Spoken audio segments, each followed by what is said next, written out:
এসবের গল্পের নাম সিংহ ও ইঁদুর। চলো শুরু করি। একদিন এক সিংহ তার গুহায় ঘুমাচ্ছিল।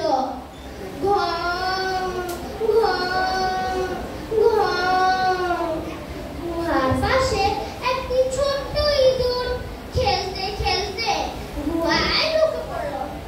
গুহাটা তো অনেক অন্ধকার ছিল, ইঁদুর তো কিছুই দেখতে পেল না। হঠাৎ ইঁদুর সিংহের গায়ে একটি ধাক্কা খেল। সিংহের মনে ঘুমটা এখন ভেঙে গেল। সিংহ উঠে রেগে বলল, কে রে, কে আমার ঘুম ভাঙালো? আমি তোমাকে এখন মেরেই ফেলবো। কথা শেষে সিংহ ইঁদুরকে খপ করে ধরে ফেলল।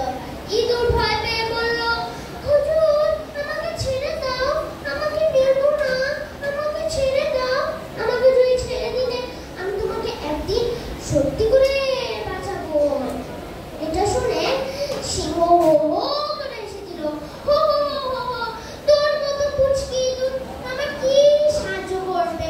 তুই তো অনেক ছোট আর পুচকি, আর আমি তো অনেক বড় আর শক্তিশালী। যা, তুই এখান থেকে চলে যা, আর কখনোই তুমি আমার সামনেই আসবে না। এটা শুনে ইঁদুর ভয় পেয়ে দৌড়ে পালিয়ে গেল। এর কয়েকদিন পর ইঁদুর বনের মধ্যে যাচ্ছিল। হঠাৎ সে শুনতে পেল সিংহের গর্জন।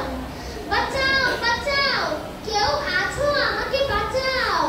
এটা শুনে ইঁদুর দৌড়ে গেল সিংহের কাছে। ইঁদুর গিয়ে দেখলো সিংহ শিকারী জালে আটকা পড়েছে। ইঁদুর তাড়াতাড়ি করে তার ছোট্ট ধারালো দাঁত দিয়ে টুকটুক করে জালটা কেটে সিংহকে বের করে আনলো। সিংহ বের হলে ইঁদুর বলল, ওই দিন তুমি আমার বলেছো একটা ছোট্ট পুচকি ইঁদুর, এখন দেখতে পেরেছো আমি তোমাকে বাঁচাতে পেরেছি?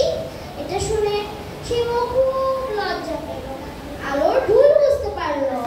ওই দিন পর সিংহ ও